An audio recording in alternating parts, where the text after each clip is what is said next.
Vous vous rappelez quand on était petit et qu'on était au collège ou même à l'école primaire, parce que j'imagine que certains collégiens regardent ces vidéos, et tant mieux, certains lycéens, certains étudiants, et même des personnes qui sont déjà dans la vie professionnelle active, eh bien quand on était petit, à la fin du cours, certains élèves étaient plus à l'aise que d'autres pour aller voir le prof et pour lui demander des conseils ou des choses qu'il ou elle n'avait pas compris. Et puis il y en avait d'autres qui étaient moins à l'aise, qui n'osaient pas, qui restaient un peu en retrait au fond de la salle.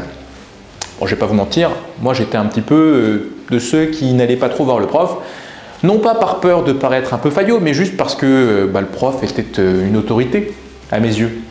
Et là, je veux qu'on parle aujourd'hui de la peur de l'autorité, qui est une peur assez importante quand il faut prendre la parole. Il suffit que je sois face à des gens bien habillés, qui m'impressionnent, qui ont un charisme, pour me liquéfier, pour être pas à l'aise et donc perdre mes moyens. Cette peur de l'autorité, elle s'explique et elle remonte évidemment à l'éducation, elle remonte à ces expériences où on a dû échanger en tant qu'enfant face à des adultes. Et vous savez, quand on est face à ce qui représente à nos yeux de l'autorité, on a une tension, tous, qui est de se dire comment je peux respecter l'autorité, comment je peux montrer à l'autorité une forme de respect. Et il va y avoir plusieurs stratégies qui sont mises en place pour respecter l'autorité. La première stratégie, qui était beaucoup enseignée et qui marche, c'est de se faire petit en présence de l'autorité. Je vais prendre moins de place, je vais avoir du mal à regarder le public, je vais avoir du mal à me tenir droit, à réfléchir, parce que mon boss est juste à côté de moi en réunion. Parce que quand l'autorité est là, inconsciemment, j'ai appris que pour la respecter, je dois me faire petit. Cette stratégie du respect de l'autorité fonctionne, mais elle ne marche plus dès lors qu'on est dans un cadre professionnel. Et je vais même vous dire quelque chose d'important, c'est une stratégie qui marche pour respecter non pas l'autorité, mais l'autoritaire. Je dois me faire petit pour laisser à toute forme d'autoritaire la place de s'exprimer. Ce n'est certainement pas la stratégie qu'avaient ces personnes, ces élèves qui, eux, allaient facilement parler aux profs. La stratégie que ces élèves avaient n'était pas de se faire tout petit, mais était bien de respecter l'autorité en l'imitant en sa présence.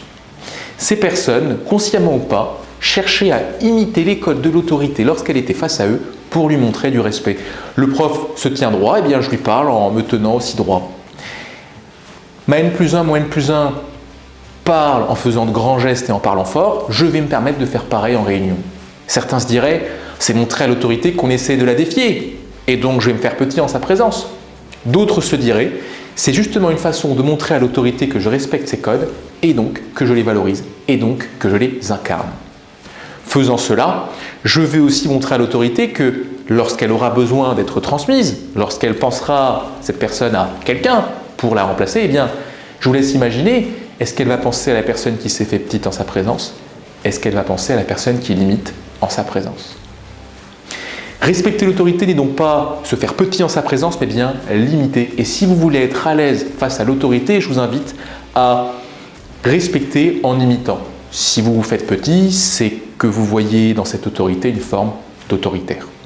Rappelez-vous de ça et je vous assure que changer ce rapport à l'autorité, c'est au fond changer son rapport à ce qui nous impressionne ou à ce qui peut paraître bien mieux que nous et donc être plus à l'aise au fond dans vos prises de parole. On se retrouve demain et demain on va parler d'un sujet lié à la légitimité à l'oral. Et là, on va rentrer dans le dur. Demain, même heure,